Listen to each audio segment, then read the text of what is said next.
Have you ever thought about embracing the power of milestones in project management? Hey, this is your boy ED. For all you smart and intelligent folks out there, hey, that just simply means Ed. Today's episode is entitled, What Are Milestones in Project Management? Hey, listen, family, I'm going to be clear and I'm going to be right up front with you and I'm going to make it quick. No, I'm not. You know I want to be exceptional and I am exceptional and you're exceptional because you're watching right now. Let milestones be your guiding star on the pathway to project excellence. Ooh, I love that. That sounds so good. I want to say it again, but I know you can hit the skip and go back. But I'm gonna say it again anyway. It started feeling good to me. You know, when it started feeling good, I started doing the shoulder thing. Don't judge me. I'm just here to deliver some good news. Let milestones be your guiding star to the path of project excellence.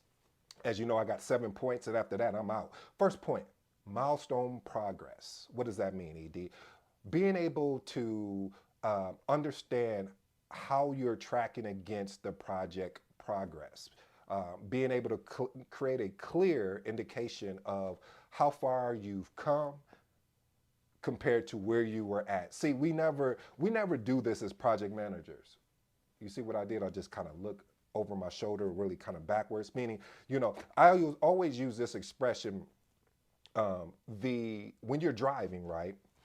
And when you drive, you don't just look at the rearview mirror the whole time you're driving, because if you did that, well, I, you can use your imagination there. But when you drive with the front windshield, because the rear view mirror is there for you to glance and then continue to look forward. The glance in the rearview mirror is to see what's behind you, not what's in front of you, but what's behind you. So, family, when you are leading these projects and you're measuring your progress, ensure that you're looking behind you to see where you come from, because you want to celebrate that milestone that you've identified. And let me park here real quick. A milestone is a significant point within the project. So it's not, I sometimes people get a milestone and a task confused. These are two different things. So again, a milestone is a significant point within the project. Point number two, aligns on project objectives. See, milestones help a you understand the objective, or here's a better way to say it, helps you understand the overall vision. How many times have you worked on a project and you didn't even know the vision of the project? Like, why are we doing this? What is the really true outcome of what we're trying to deliver here? And if you don't have a vision, as the good book will say, the people will perish. But honestly, when you have when the team collectively is aligned on the project objectives, we are what? Watch how I'm doing, marching to the same drum, or the same beat, or the same, in this case, same goals. So we share the same sense of purpose. When everybody's on the same page and we share the same sense of purpose, you talking about a powerful project team and a powerful deliverance of a project. Point number three, foster motivation and morale. This is my baby right here. I mean, I burped this baby so much. I've shared my story before about how I fell in love with personal development. And this right here is a testimony to how being able to foster motivation and morale. Look, family, you work with a team, and it depends if you're managing multiple projects or you just have one. You're working with this team day in and day out. Why not have some fun? Why not enjoy each other? Why not learn from each other and grow with each other? Because when you're creating these milestones and these sense of achievements, sometimes it gets hard to recognize what you've done and recognize the dedication that the team had to put in, because we're so, and I'm coming back to that same point, we're so caught up in the outcome that we forget that we need to celebrate our teams. We need to celebrate individuals as well as they're delivering on what they said they were going to do. Watch this, family. They weren't just interested; they were actually committed. And again, say this again: a committed team is the best team. An interested team is the team that want to stick their big toe in the water, but they don't want to immerse their whole body in. That's a team that's going to be it's going to be a challenge, but you can pull it off, especially if you keep watching this.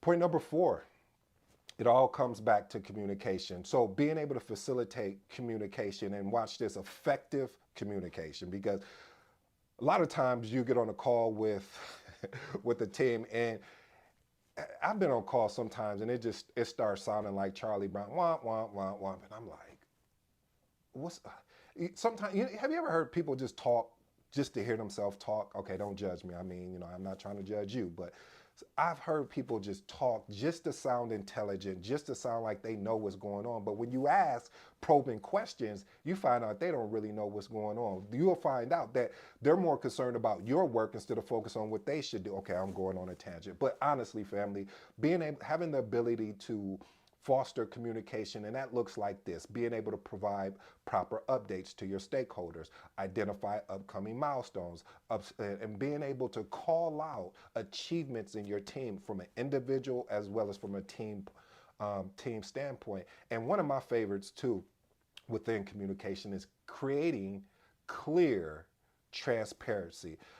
I've noticed in my decade or more, a decade plus, wow, of project management, that I've seen project managers have a fear sometimes to be transparent of what's really going on in their project. So they'll hide certain aspects because they don't want to have to face, well, if my project goes red or yellow, that I got to explain and go through all of these hoops, I'll just hide it. And that's not an effective way to lead a project, because you're not being transparent with the project sponsor as well as the stakeholders. Point number 5, managing dependencies. That's meaning helping identify dependencies and bottlenecks. You do not, as a project manager, want to be a bottleneck. You want to be a one that's always facilitating those conversations. If someone is counting on you to deliver, make sure you deliver. Don't say that, hey, I'm gonna do this, and you don't do it. What I've also done is by leading a project, you start taking charge. So if you hear two people going back and forth on email, you step in and say, hey guys, I'm gonna set up a meeting so we can have a clearer conversation, and then we'll document the conversation so we're all on the same page. And this way you don't see 15 emails going back and forth. And that's a gift, family. I'm gonna give, this is a bonus on top of what I know we're on point number 5, but this is a bonus.